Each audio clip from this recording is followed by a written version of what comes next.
Sarain, how is it going?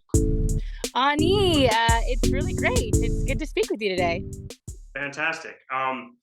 You know, uh, I've been watching and just sort of looking at every, different project you've been a part of over the years, whether that's, film related or mostly the film related things, to be honest.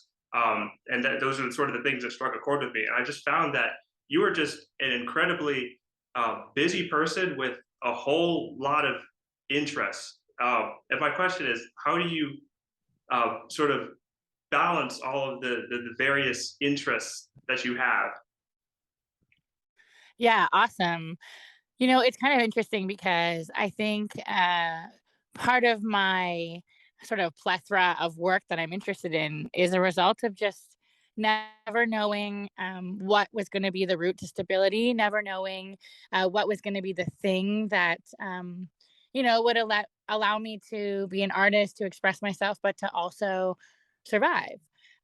So I think everything I love has to do with speaking truth or having access to raising my voice and finding my voice. And I think all of that really comes from, well, I think from two things, from, being raised by an activist mom, but also being raised as an Indigenous person in a country that really made me feel like I couldn't be myself, that I was silenced, and that my voice really was marginalized. So, all of the work that I do, from dance to my activism to filmmaking, it's all about stories, amplifying voices, amplifying stories, even dance. I didn't see any Indigenous dancers on the stage when I was growing up. There are very few, like Jock Soto and Marie Tail Feathers, but it's very limited. And so I think I'm obsessed with representation and with being in all of those places where I wasn't supposed to be. So, Hmm. um, yeah. That's amazing. I think what definitely strikes a chord with me is just the idea of you know being in places that you're not supposed to be in, and sort of the idea of maybe feeling like like you don't fit in. I mean, sort of how did your upbringing uh, like affect you in the way of feeling as if you don't belong, and how did that sort of inspire the art that you make? Yeah, well, it's so wild because I'm talking to you today from the same town that I grew up in, that I went to elementary school in. And my experience here was so traumatic growing up that I really grew to not like this city. But my family remained here. And so here I am, a young mom, and I've just moved back to the same city. And it's just so interesting because now I have a little girl who is going to, spend some time here. And so I'm reflecting and thinking about how I have to protect her too. Even, 25 years, 30 years later, I'm sure this city is still the same city that caused me all that trauma. So, that being said, I grew up in a school in a neighborhood. I grew up in Native housing in Barrie, Ontario, and the school that I went to was very white. There were just a few of us Native kids. There was like three, and all of us lived in Native housing. And there were like literally there was one, and I think halfway through my schooling there was two black families at my school, and that was it. That was diversity. Yeah. um, and it's interesting because one of my very good friends, like, uh, it's just typical the way that this ends up working out, but my best friend was Keisha, for a time, and she was black, and we were very talented athletes. And she would be first and I would be second, or I would be first and she would be second. And we would clean up at track and field. Like literally, we would clean up, and we were crazy at relay. And um, it's funny to just start here, but I think this has had such a huge impact on me. But I remember going to try out for the basketball team, and there being this discussion that maybe we shouldn't play basketball. Maybe maybe it would be best if I didn't audition. I'm such a dancer. If I didn't try out for the basketball team that fall because I had already won so many medals in track and field, that it would be good to give other kids an opportunity. And that's just such an interesting place because I really do feel like if we were not the BIPOC folk, we would be lifted up, celebrated. Like, here's these young people, gifted athletes who are representing the school. Let's get them involved in everything. Let's lift them up. But it was never that way. It was always that we were taking up too much space, and had like a profound impact on me. But that being said, to rewind a little bit, this school in first grade, there started to be a club. I was raised by a really proud mom. My mom fought to reclaim her culture. All of my aunties, uncles, grandma went to residential school, and residential school was designed to assimilate Indigenous people, uh, to tear their culture from them. And so my mom fought to really have that brought back into our childhood. And so I had that pride. I was the youngest of three girls, and so I think I had that really fierce in me. Um, and first grade, it started as the Sarain Haters Club. And then the Sarain Haters Club, the following year in second grade, just turned into the Native Haters Club, because it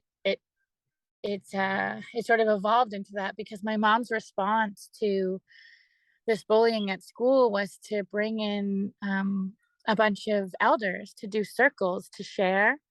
Right. And the sharing and all of that actually made it so much worse, Oh, because what my mom was offering in this beautiful, kind way just became ammunition right. for me, the smudging and the sharing. And then I became like, I'll just make the sound because it's the only way in a podcast to really convey it. But I heard this every single recess. Wah, wah, wah, wah, wah, wah, wah, wah. And it was just there. And especially when I started to run, Pocahontas came out when I was 7, 8. And people would just yell, "Run like the wind, Pocahontas," and they would do that sound. Wow. And all of that was seen as innocent, Yeah. even in the culture in that time.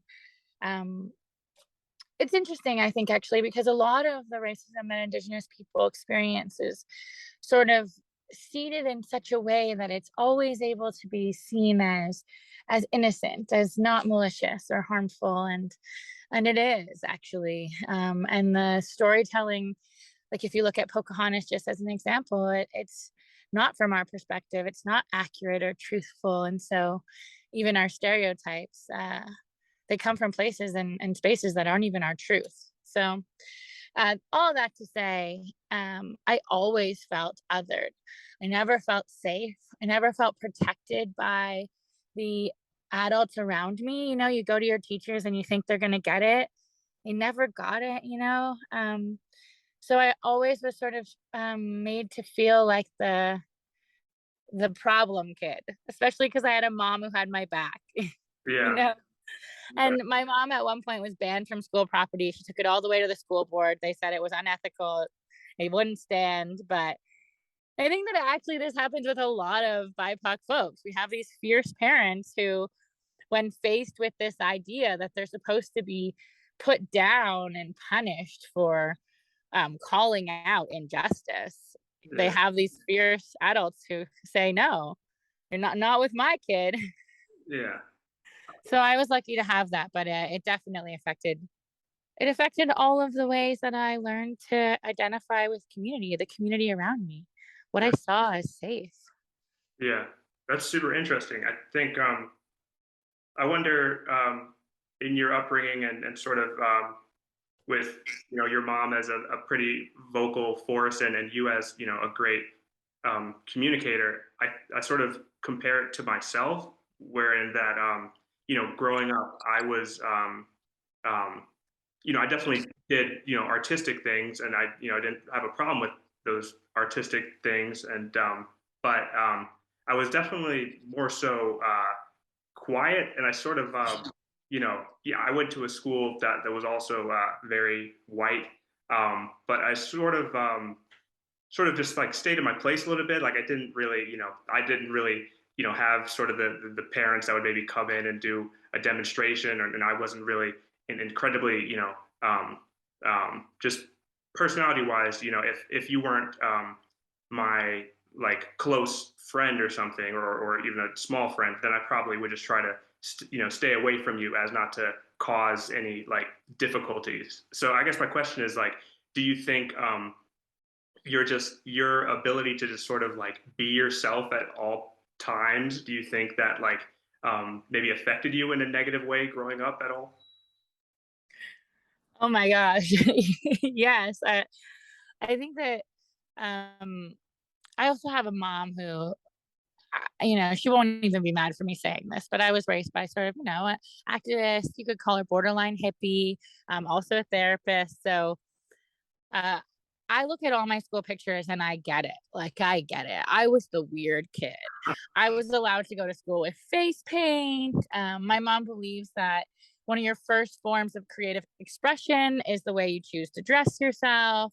Yeah. So I was allowed to wear plaid with tie dye and all the whole gamut. Like, if Wow. you could imagine the most eccentric way a child could dress, that was me. Yeah. Um, and I think, I was severely bullied because of that. And I hate to be the person that says this because I try not to advocate for resilience being like part of the strategy because Indigenous people get coined as resilient all the time, and I actually think it's not okay to call someone resilient in the face of colonial trauma all the time. Like, at some Right. point, you have to say, I don't want to be resilient. I don't want to have to be resilient. I want to not have uh, all the harm, all the trauma. I Yeah. want to just be okay. But anyways, all that to say, um, having to stand up for myself my whole life, and still be coming out on the other side, it's who I am. It's shaped who I am. Like, even my love for fashion, um, and now I get to laugh at it because all of the things that made me different, that people made fun of when I was younger, are the things that I'm lifted up for now. Um, my quirky style, my love for fashion, Right. how loud I am in certain spaces, and my love for getting stories. That's all of the things that I was bullied for. So, Mm. I hate to say that with young people, but our magic is our magic, and we can't control how other people receive our magic. Yeah. The only hope is that we can be surrounded with the right people in the right moment so that we don't lose that. Yeah. Yeah. I definitely feel that. I mean, I definitely have a lot of respect for that to be able to, you know, completely be yourself. I think that was something that was maybe a little bit difficult for me, especially when I was, way younger. So I think that's a great thing. Um, Something that I wonder too, growing up is, um, as a Native person, you know, you told me about sort of, um, this clash of cultures and people, sort of these white students having just sort of an ignorance and sort of just using stereotypes and stuff like that. And I wonder, to go even further, like what was dating like when you were younger in your uh, you know young years, high school or whatever have you, when you had like love interest, middle school, throughout sort of your early years. Was there any difficulty with that, sort of on the side of people not understanding and being sensitive to cultural differences? And also, I wonder, did you have any difficulties when it comes to sort of maybe what maybe what you believe culturally, or what your family may believe culturally about who you should date or be with? Yeah, really great question. So I think there's this like quiet expectation for all Indigenous people to date Indigenous, not in some like weird way. It's in response to genocide. It's Right. a response to assimilation. It's like every family is just like, keep our bloodline strong, not because we don't want to intermix or have beautiful love wherever that is. It's just that we are trying to survive and thrive and reclaim. And so sometimes that looks like advocating for young people to find that with families and to find healthy family structures that we haven't had the opportunity to experience yet. So I definitely grew up in that way. Mhm. I also was raised very traditionally. Like if you could imagine like a strict religious family, I grew up in the same kind of vibe except for spiritual, Okay. cultural. And so there was also a lot of expectation growing up to be um, sacred, Yeah.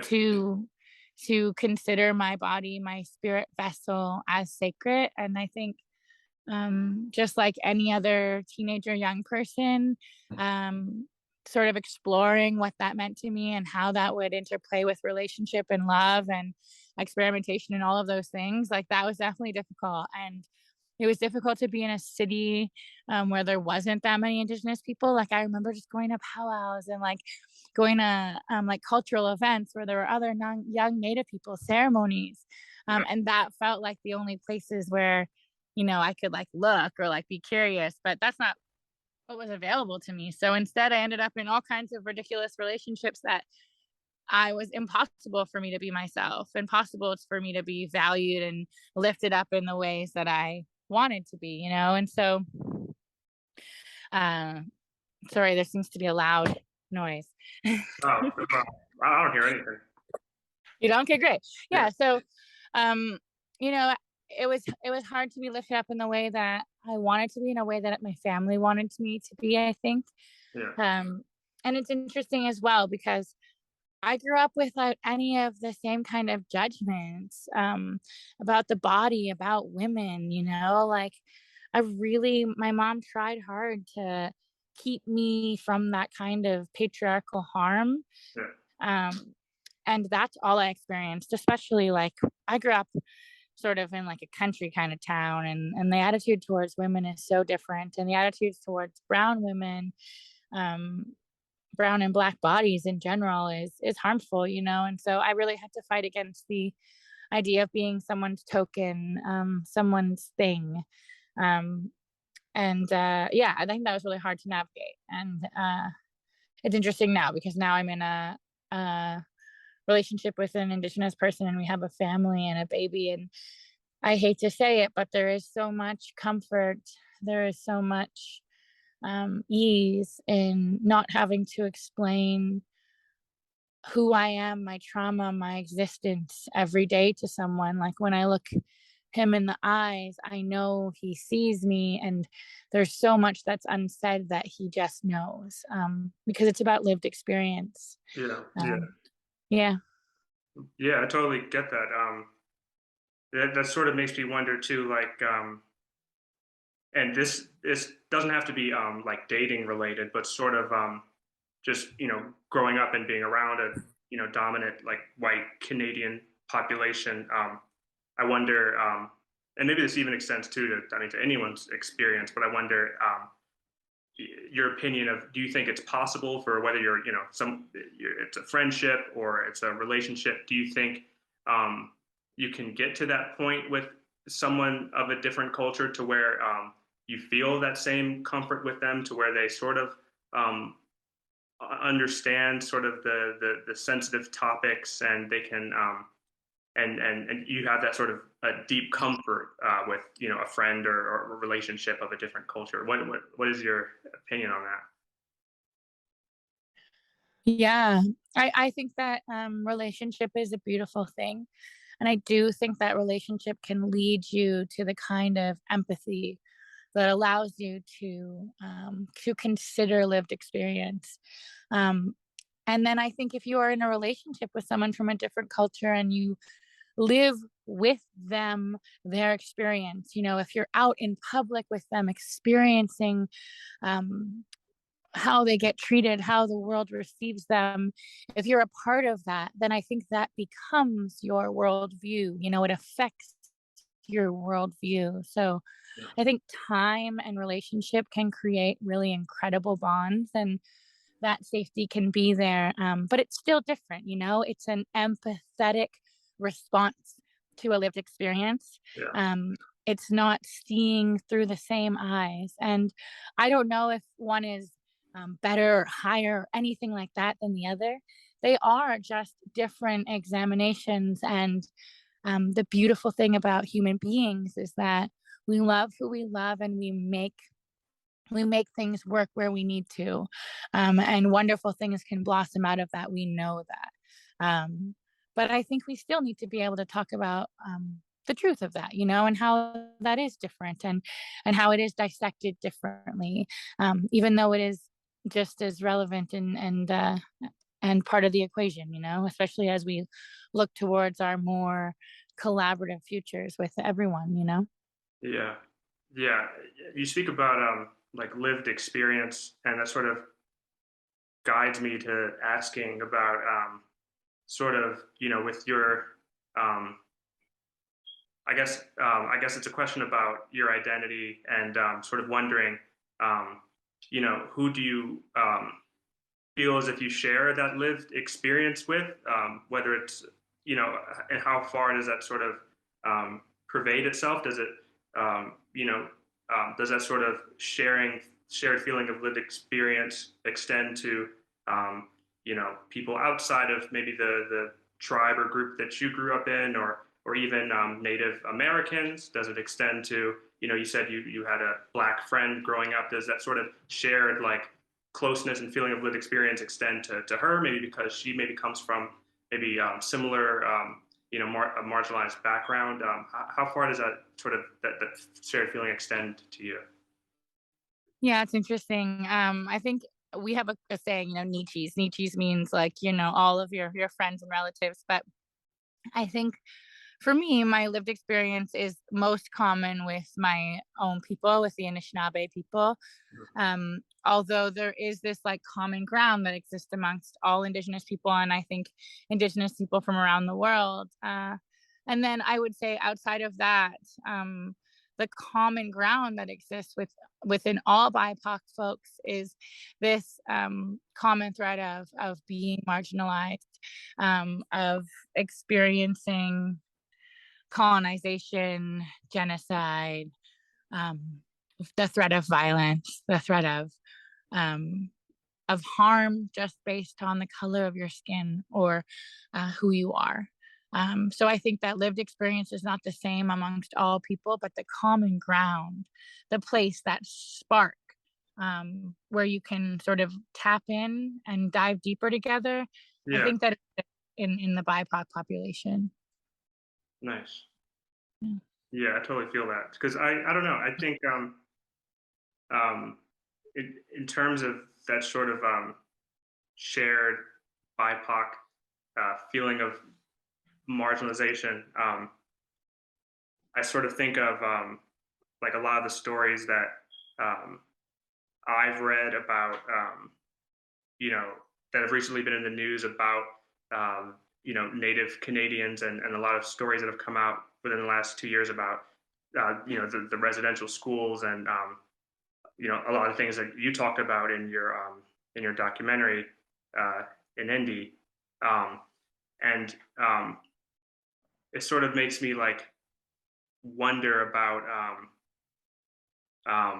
the things that I wasn't taught about my own country in high school, and that I feel as if, just going off of the media, I feel as if I know maybe more about sort of some of the educational atrocities that Native Canadians went through, and less or so in comparison to I feel like I know nothing about Native American boarding schools and stuff. And I guess my question to you is like how do you feel about sort of the media representation of the global media representation of Native Canadians, and sort of how in particular maybe the residential school atrocities have sort of been covered? Yeah, it's very interesting. I will shout out here that Indigenous people from Canada actually are a part of a treaty called the Jays Treaty. So if you are 50%, or if you can prove that you are 50% or more Indigenous, then you are automatically an American citizen. That border is protected. So then our citizenship is actually North American Indian. So that really affects the way that we see each other, I think, from the American Canadian perspective.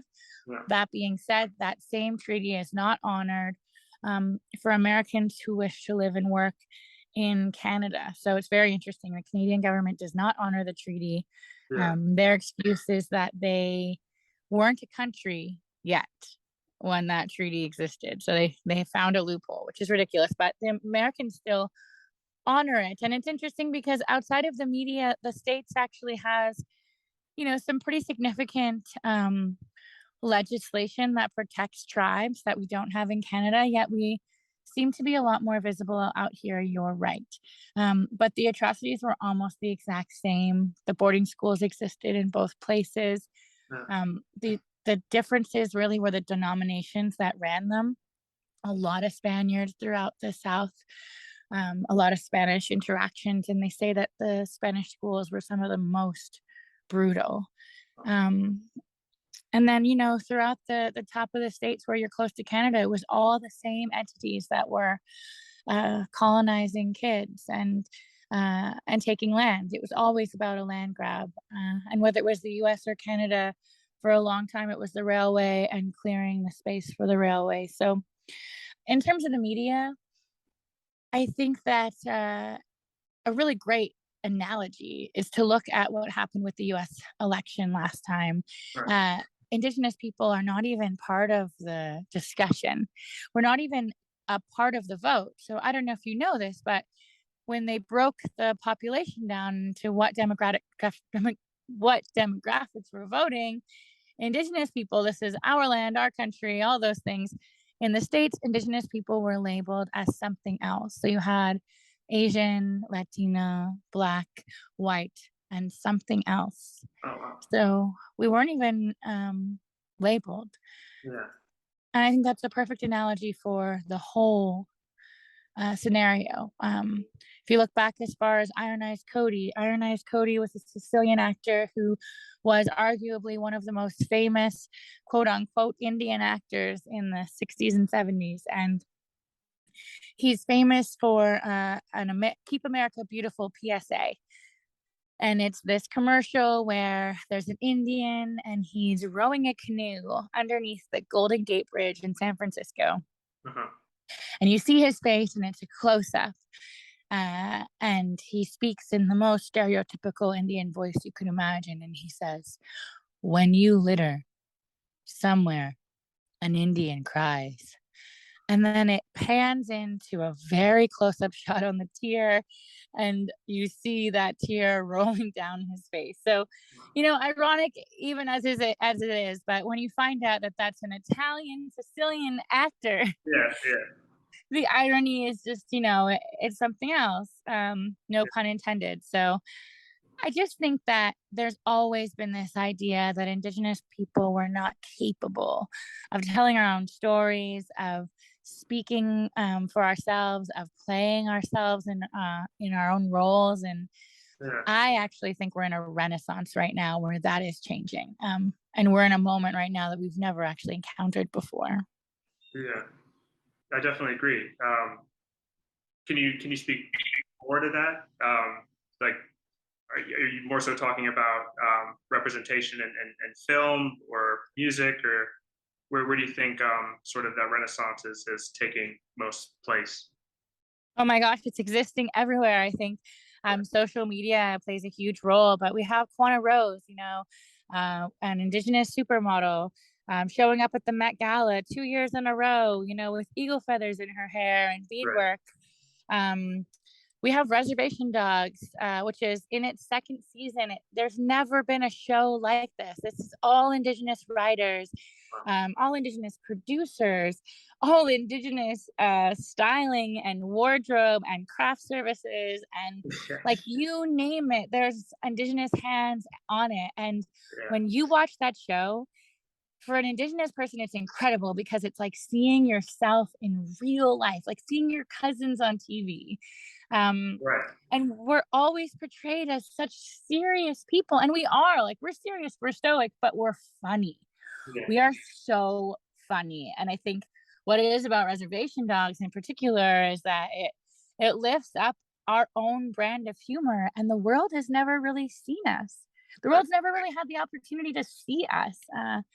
So that's one show, and there are so many that are popping up, and like young filmmakers, and then the Taika Waititi's who are doing huge films like Thor, and it's been pretty incredible. And then you have some beautiful things happening for what I would call like the OGs, Buffy Sainte Marie, and her continuing to make music and being on podcasts. And Buffy Sainte Marie was a very, very heavy activist in the 70s. And she was speaking about things that no one was talking about. And you think about Link Ray. Link Ray is the only musician to ever have a song with no lyrics at all that was not able to be played on the radio because they said it would incite a riot. Really? Native guy. I've never heard of that. Yeah. Yeah. And that song. What's the, You're gonna look it up now after I'm gonna tell you the name of that song. But I'll certainly you look at know, it. that I love that about that story because it just means that it made you feel such a way. Yeah. Rumble. The song is Rumble. Oh, okay. Yeah, I don't really remember it, but yeah, I'll have to look it up. Well, after this, don't incite a riot, Yeah, but I'll try put not it to. on and do some kitchen dancing. Yeah, well, inside a riot in suburban Baltimore. Something that I wonder about too is, you know, growing up. Um, I don't know. It's been so weird growing up and sort of, realizing this sort of cultural power that, you know, uh, the U.S. has around the world, and and also, just Western countries in general. But just realizing that, like it was weird realizing for me that, I'll give an example. I went to Japan one time in college, and I was like, filming, I was trying to film like a short documentary about some like Japanese rappers that are popular at the time, and I went to this ramen restaurant, and in the middle of like outside of Tokyo, and I'm in the ramen restaurant, just sitting down.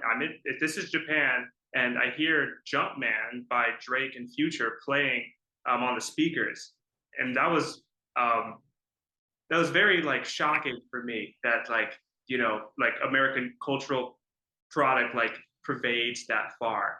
And sort of I guess my question for you is like, what sort of, growing up in the circumstances that you did, what sort of TV shows and music, what did you grow up on, and what was the sort of media landscape for you? Because I also know that Canada has also a big culture of having their own TV shows and stuff like that too.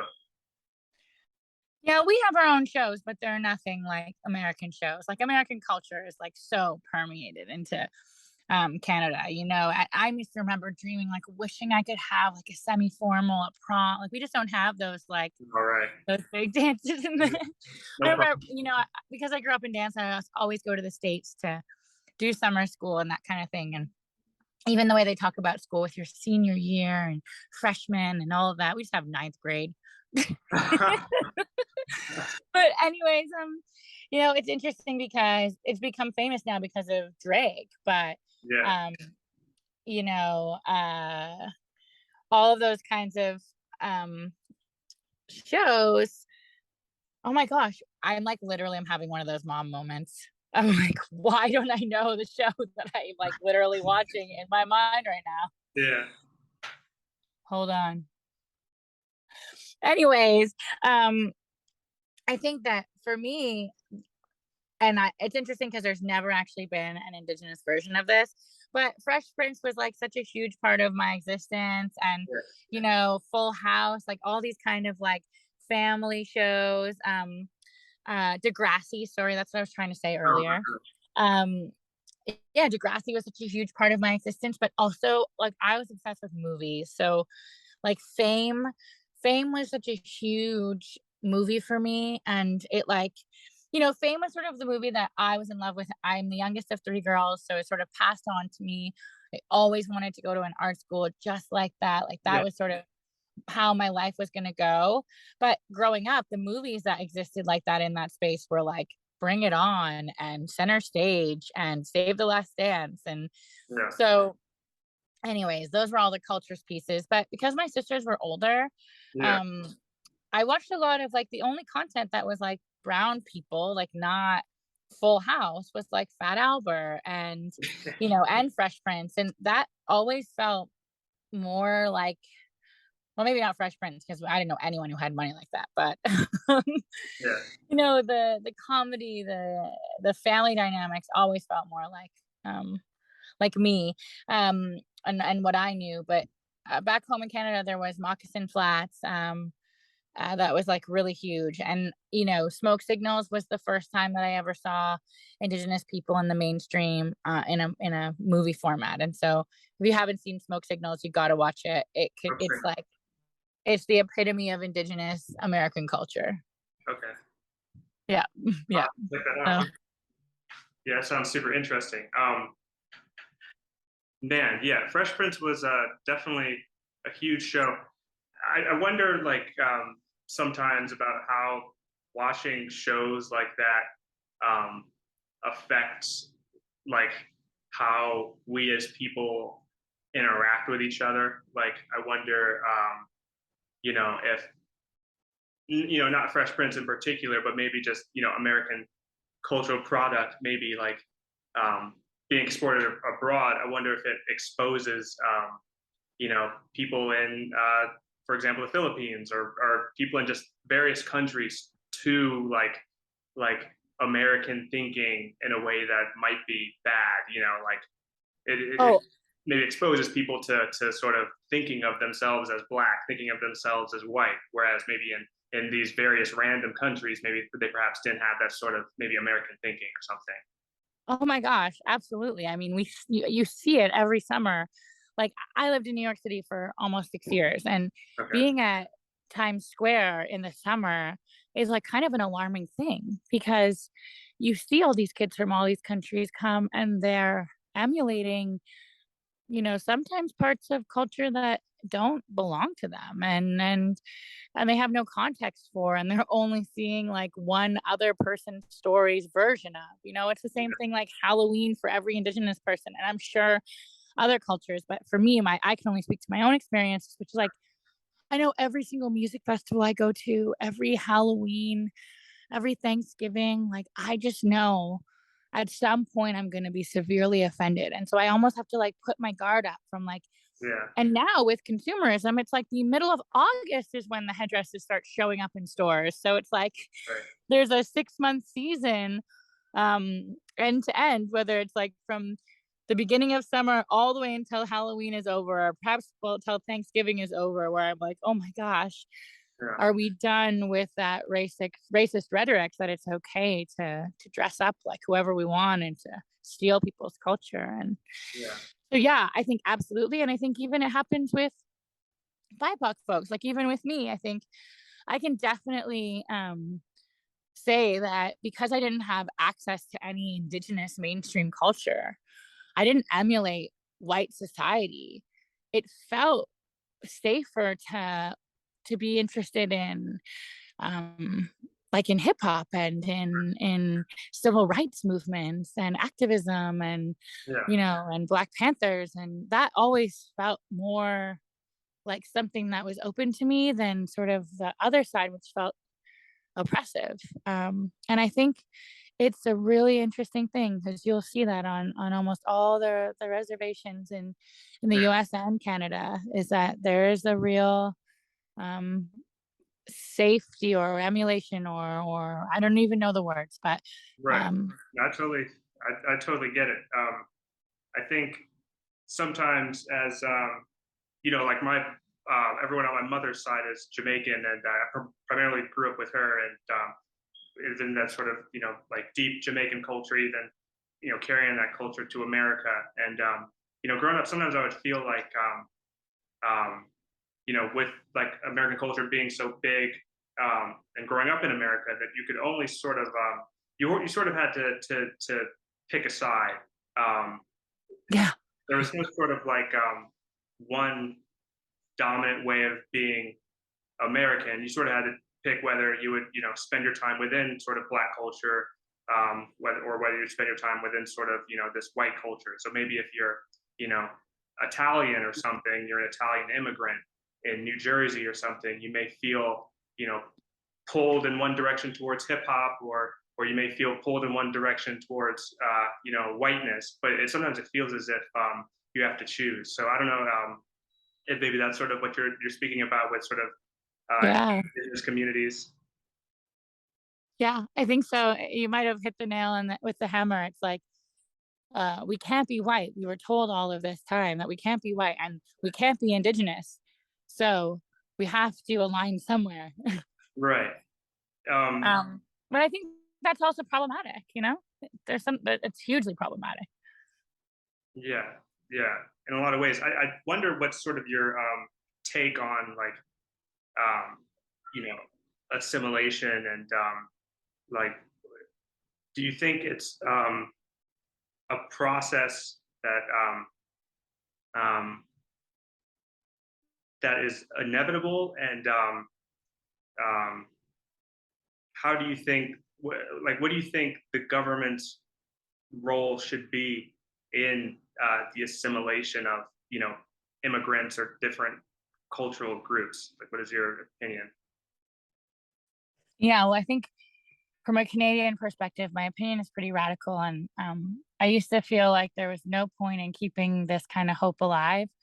And now, as I become a mom and grown up a little, I actually realize that hope is one of the most incredibly powerful tools. Hope and kindness are way more valuable than violence and aggression. And what I mean by hope is like I want to believe that I can fully reclaim who I am as an Indigenous person, fully reclaim my language, my culture, my ceremonies, my land, my teachings, my sense of family with my daughter, with my unborn children yet to come. And so, in order for that to exist, I have to believe that assimilation actually must stop for some folks. And then, when you're talking about those newcomers who arrive on our lands, I think Indigenous people um, need to be a part of the assimilation into the US and Canada.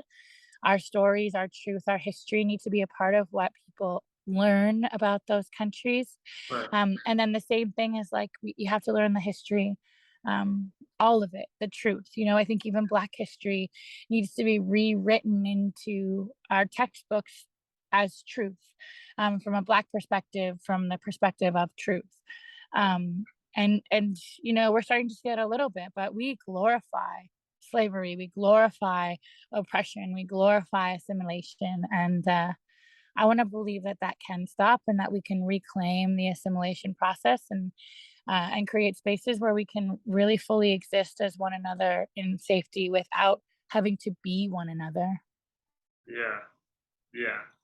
That's no, it's very a very interesting way to put it, and I think it's something that people don't really think about much, and your perspective, and um, I think it may be sort of scary for some people. I think to me, it's sort of I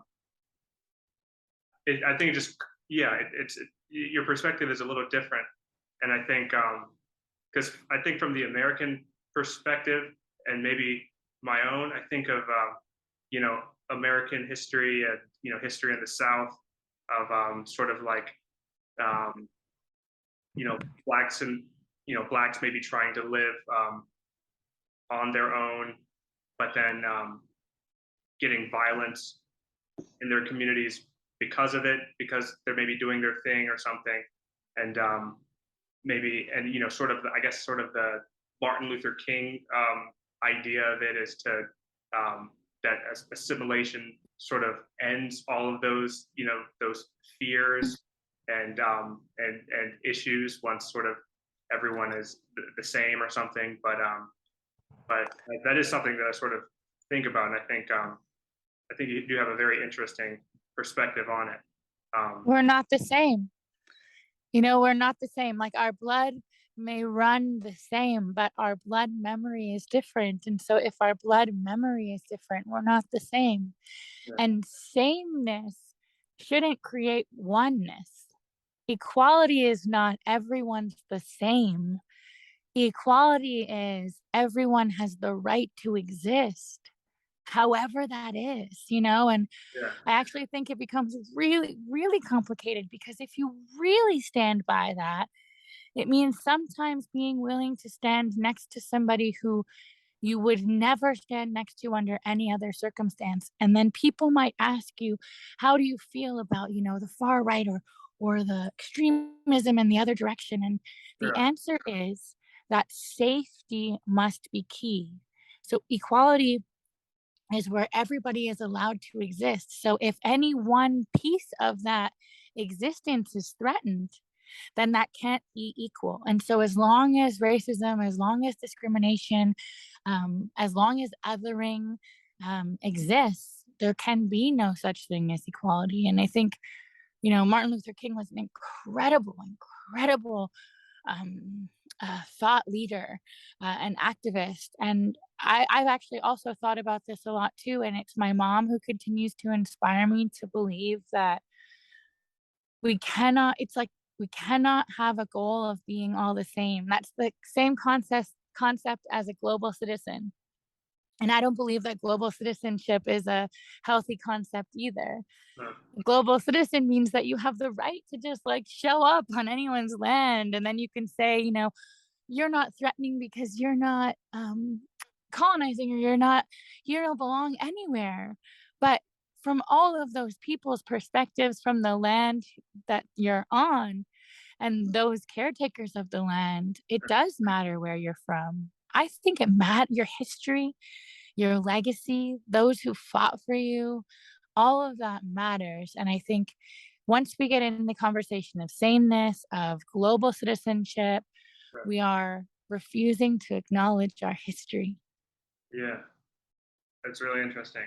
Um, Sort of something towards the end here that makes me think of is when I was doing my sort of research on you, I was watching this video of from the agenda where you were talking about your trip that you took on a big, huge, massive ship where you went all of Canada. Um, um, and you and in sort of the conversation about it, you were sort of talking about this sort of assimilation conversation when they're talking about that we're just like one ship moving together, and your opinion on it was that you're if I'm saying this correctly, that we're two ships, but we're allowed to go in the same direction. That was it. Yeah, well, I mean, we're many, many ships. Like, some people didn't use ships. My people use canoes. Some people use rafts. Some people are incredible swimmers. We all have our vessels, and so we can move amongst one another, but we should be allowed to swim or boat or dance or fly on the tools that our people made for us, instead of one culture saying, I'm going to build massive ships and planes, and that's going to be the only thing that moves you. Yeah. Yeah. Right. I think man, I think that's a pretty good note to end on. I agree. I think Pretty poetic. yeah, no, it's very poetic, and I'm very impressed by your work. That Inendi documentary was really just really incredible, just to hear the storytelling from your grandmother, and just the way that you put the whole documentary together. That's something that's I think is incredibly awesome, and you're very very good at what you do. Well, Team Witch, thank you so much. It was an honor to speak with you, and I can't wait to hear the finished product. All right, thank you so much. I'll Team talk Witch, to you later, Sarain. Bama P, that means all the good vibes, and we'll talk later. Great, thank you.